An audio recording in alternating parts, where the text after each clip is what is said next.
How to add a bucket to the iView system on IDigBest. F4 here, you can see that machine number 1 and bucket number 3.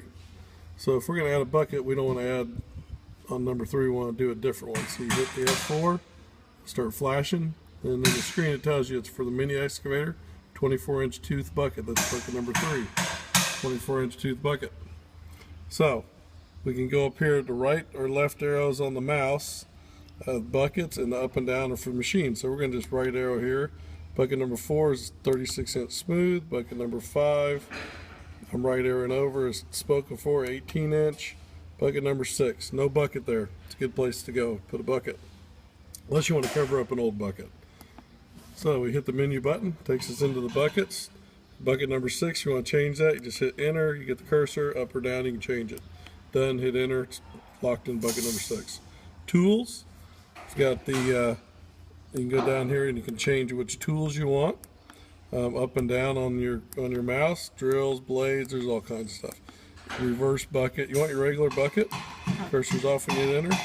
To name the bucket, just hit enter right here.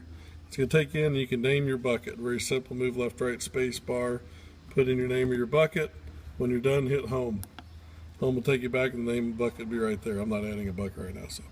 So once you do that, these are dynamics down here for machine control, something you don't need to mess with. Right arrow again, it'll tell you you're going to do dog bone or you're going to do regular bucket. Mine's on the coupler, so regular bucket. Are you a twist bucket or a straight bucket, only in and out? And calibration, which way is the sensor facing? Anyone facing left, like you can see that one there, facing left. Towards the cab, that would be an L. Facing right would be an R. Length of bucket. You want to put the length in from the center of the rotating pin. So if you've got a coupler, whatever pin rotates, center that pin down to the teeth, so that they're the cutting edge. So it's 3 foot. One was the last bucket we put in, but that changed that length. So you just go down to it with your mouse, highlight it, you get the cursor. When you get done, hit enter. So next thing you go down to is angle, -90. You'll put your bucket vertically so that from the center of the pin that rotates, if you drop a plumb bob down, it'll be the end of your cutting edge into your teeth.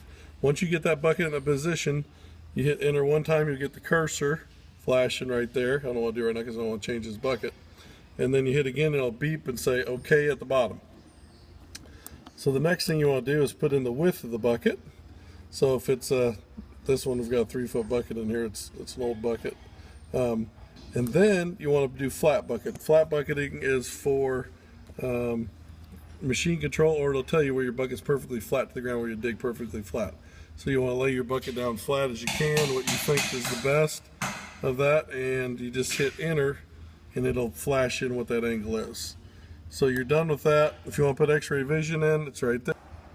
To get the page, this is the X-ray vision page, which is another video to profile your bucket for X-ray vision. Right arrow over again. It's not going any farther, so you just hit the home button because you're done.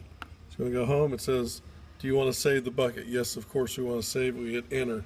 If we don't want to save it because I don't have a bucket in there, I hit no and hit enter.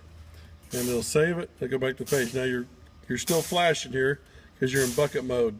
If this is the bucket you want to use right now, let's say that it's not, since I didn't put that bucket in, I'm going to go back to my 24-inch bucket with teeth, like that, and then you just hit enter to get out of that mode. Anytime it's flashing, hit it, you're in that mode, it gives you the information. When you're done, you hit enter. That's how simple it is to put buckets on.